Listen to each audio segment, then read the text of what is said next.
Tinokutambirai kunhau dzomanhoko dzozuva rokupfumba mwedzi uno waGunyana.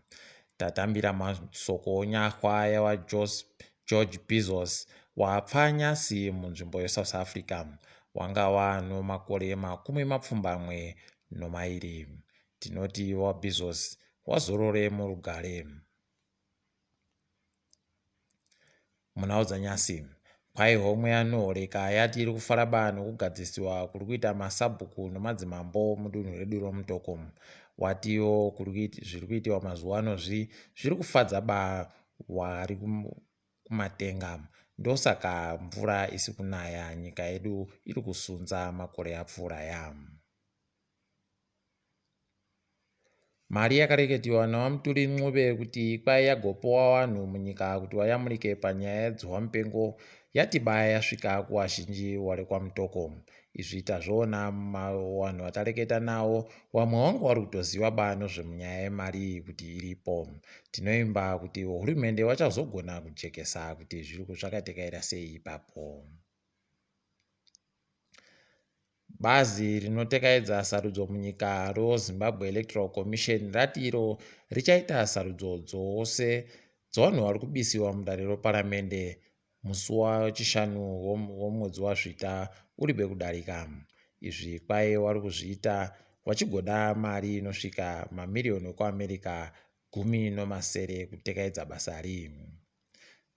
Paribe agoziva kuti nhau yokutsvaka mavhoti ichaitiwa sei nemapato nokuda kwedzihwa mupengo rakaisa gumbiri munyika yese.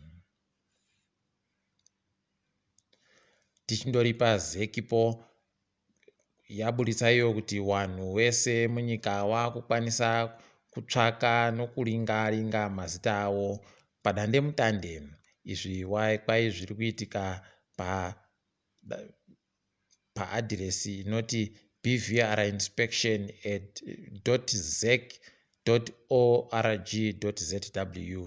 watiwo yekuzokutsvakisa pafoni ichateera manji. Kwai kuno rimwe gonyeti ranga rakatakura tusoko kubva kunyika yeDRC rabatiwa munyika medumu. Wareketawo wati wanochengetedza mhuka nomasango Zimparks ndio wabata gonyeti iri. Wati iro gonyeti iri ranga riri muhwendo kuenda kuSouth Africa. Heno kuti zvichatekaira sei kana kuti rambobva sei kunyika yeDRC. Wazhinji vanosanganisira Kuraone, Jobosikara pabodzipo nana Mupambiwa kwai warambiwa kuti wagobuditsiwe mumutongo watongerwa wari panze. Izvi zvinotonyanya kushupa.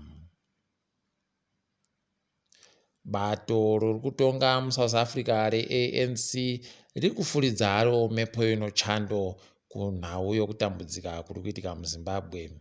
Wanhume wayo warakatumira waenda kusangana nobato reZANU-PF uko kuribe kubvumidziwa vamwe watapawo nhau wasiri weSABC kana weHerald neZBC chete. Turingadzo pasi rese. Mutungamiri wenyika yeAmerica waDonald Trump kwai wagonzi waive mumwe munhu angangowana mubayiro wokuunza runyararo pasi rese weNobel Peace Award. Mubayiro wavo kwai wagopiwa nonyaya yokuti wakaita kuti pave norunyararo pakati peIsraeri noSaudi Arabia.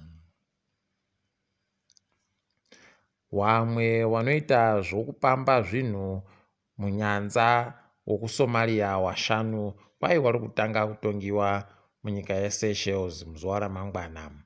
Mutongo wavo uyu wagoita kuti maziso evanhu nonzeve dziringane neSeychelles nokuti dambudziko rokupambiwa kwezvinhu munyanza rakakurisa mudunhu redu rino reAfrica. Kuno mapurisa 3 makuru kudunhu roManica kuMozambique wakatosungiwa nonyaya youori. Wakuru wavo kwai wakagogowana mari inosvika 663 ozviuru zvomari yekuAmerica. Izvi zvinotofadza dai wakatosungiwa wakaisiwa mujere. Takadaro mabi angu ndogumira pano, ndini wenyu Mhanduwe Nhau.